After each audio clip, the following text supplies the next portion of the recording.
নমস্কার, আমি তরুণ ঘোষ। বাংলাদেশের তো সর্বনাশ করে দিয়েছে ইউনূস অ্যান্ড গং।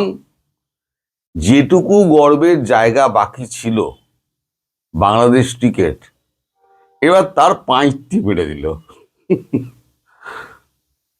তাদের বক্তব্য হচ্ছে, বাংলাদেশের বক্তব্য, বাংলাদেশে কিনা জানি না, এই আসিফ নজরুলের আজকে একটা প্রেস কনফারেন্স দেখলাম, ওই ইউটিউবে আসে না, একটা প্রেস কনফারেন্স দেখলাম। সেখানে তিনি বলছেন যে ভারত সরকার এটার ব্যবস্থা নিল না কেন। ভারত সরকারের দরকার ছিল ভারত সরকার নিরাপত্তা নিশ্চিত করা এবং তাদের আইসিসিকে বোঝানো। তো এ উল্লুকে পাঠে আসিফ নজরুল এই যে আইসিসি আছে না, ICC is a separate entity, no government involvement there in ICC. ICC যা টাকা পয়সা, আইসিসির আদান প্রদান, সমস্ত কিছু আইসিসি করে।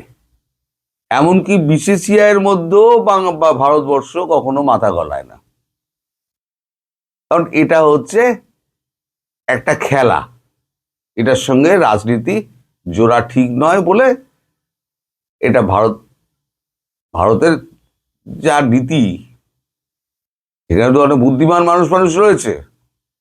এই বুদ্ধিমান মানুষেরা কখনো এই সমস্ত কাজ করে না। ওই জন্য বললাম উল্লুকা পাঠা। তারা এই যে সমস্ত ভাষণ ঝেড়েছে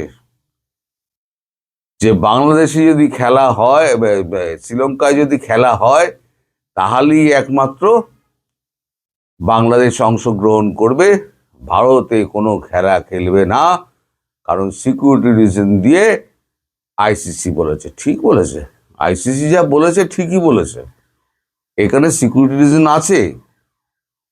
আপনারা ওখানে হিন্দুদের ধরে গাছে ঝুলিয়ে পুড়িয়ে পিটিয়ে মেরে ফেলে দেবেন, বাড়িতে ঢুকে ধর্ষণ করবেন, আর এখানে কি আপনাদের এলে পরে কি একেবারে আঙুর টাঙুর খাওয়াবে নাকি, ফলমূল খাওয়াবে আর পোলাও কোরমা এ সমস্ত খাওয়াবে? আইসিসি যা বলেছে ঠিকই বলেছে। আপনাদের উচিত ছিল সরকারের এর মধ্যে না ঢোকা। এটা বাংলাদেশ ক্রিকেট কন্ট্রোল বোর্ড বা বিসিবি আর আইসিসি বুঝে নিত। বড় জোর কি হতো, বিসিবি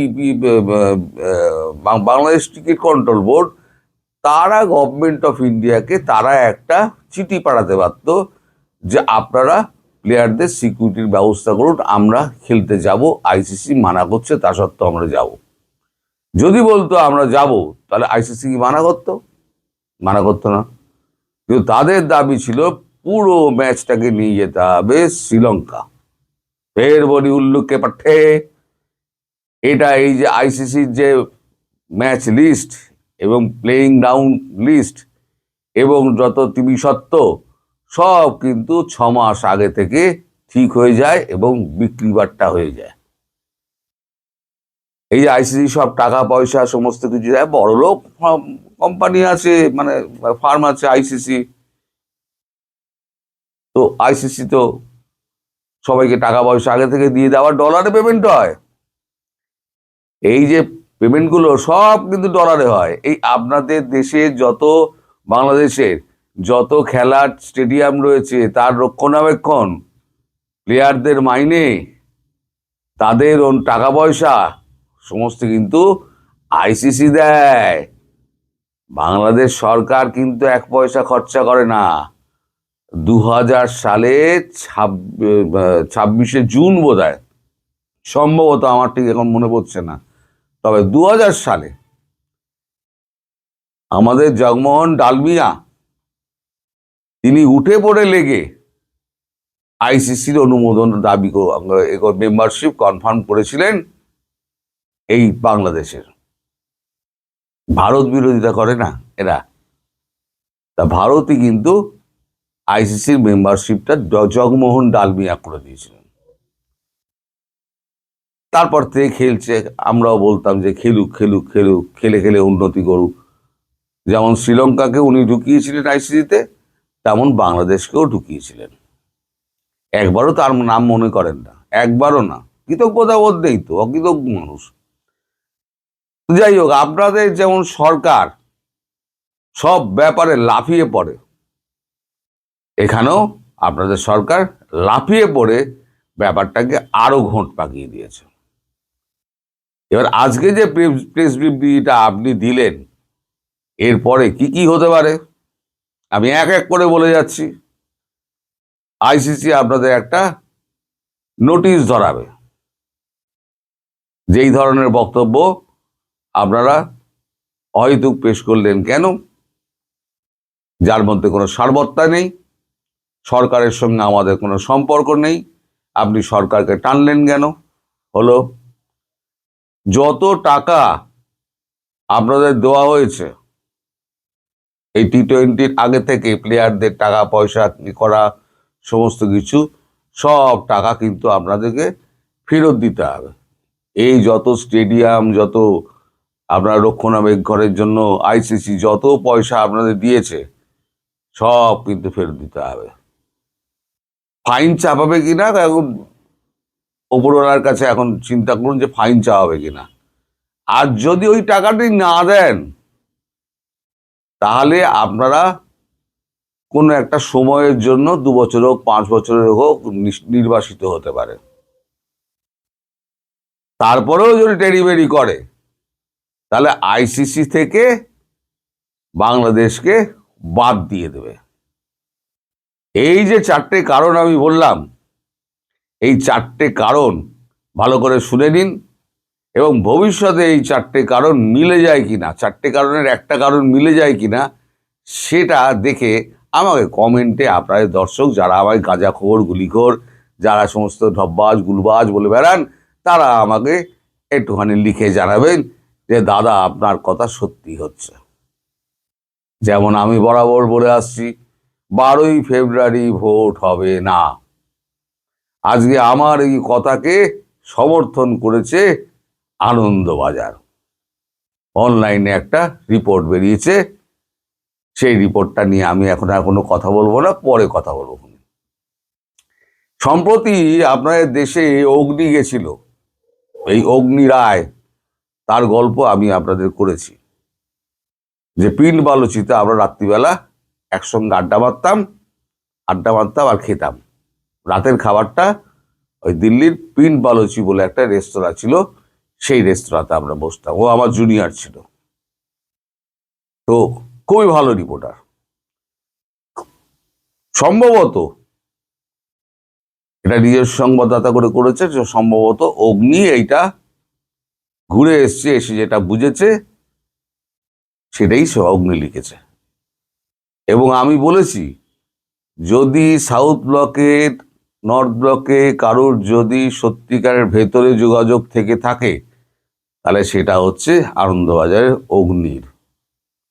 ফলে আমি যেটা বলেছিলাম সেটা অগ্নি সমর্থনই করলো। আবার বলছি, 12 তারিখ ভোট হবে না, তার আগে একটা ক্যাচাল ফ্যাচাল হবে। ক্যাচাল তো হবে একটা, বুঝতেই পাচ্ছেন। সে তো এই যে আমাদের সমস্ত মিশন থেকে সমস্ত পরিবারগুলোকে ফিরিয়ে নিয়ে এলো, এত তড়িঘড়ি কি এমন হলো, মাঝরাতে সব তুলে নিয়ে আসা হলো তড়িঘড়ি। তার মানে একটা কোনো বিপদ সংকেত বাজছে, যেটা আপনারা আঁচ করতে পারছেন না, আঘাতটা কোন দিক দিয়ে আসবে। আমি জানি হ্যাপি দিওয়ালি তো হবেই, আমি জানি, কিন্তু হ্যাপি দিওয়ালিটা কে করবে, এর পেছনে একটা কোয়েশ্চেন মার্ক রয়েছে। তা হ্যাপি দিওয়ালির প্রস্তুতি হোক, টাকা পয়সা লেনদেন ফেনদেন সব হয়ে গিয়েছে, অস্ত্রপত্র সব পৌঁছে গিয়েছে। আমি এই সন্ধ্যের ভিডিওতে বলেছি যে কোনো দিন হবে, ফেব্রুয়ারিতে হতে পারে, মার্চে হতে পারে, হবে এটা তো নিশ্চিত। হ্যাপি দিওয়ালি তো হবেই, নইলে পরে ভারতবর্ষ ঝটপট এরা তুলে নিয়ে চলে আসতো না। বাবা দুদিন দাঁড়া, আমরা আমাদের স্টাফেদের মেম্বারদের যারা রয়েছে ফ্যামিলি মেম্বার তাদেরকে তুলে আনি, তারপর যা খুশি কর, আমরা দেখতে যাব না, কি কি সাহায্য লাগবে বল, আমরা দিয়ে দিচ্ছি।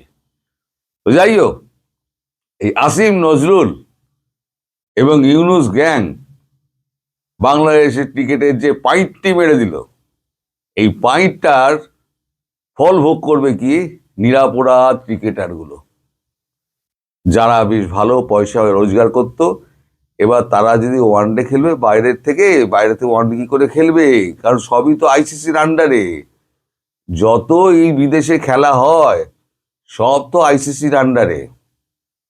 মুস্তাফিজুরকে বারণ করা হয়েছিল, সেটা মেনে নিলেই হতো যে এখন পরিস্থিতি গরম আছে, কই আমরা যাই বাংলাদেশে, আমরা বাংলাদেশে যাই না, কারণ ওটা এখন আর পুরো পাকিস্তান হয়ে গিয়েছে। ওখানে বাংলাদেশে গিয়ে আমরা কি করব?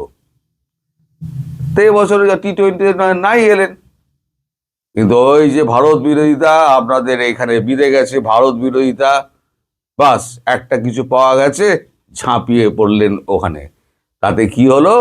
পাঁইটটি মারা গেল বাংলাদেশের ক্রিকেটারদের, তাদের রোজগার পাতি সব বন্ধ।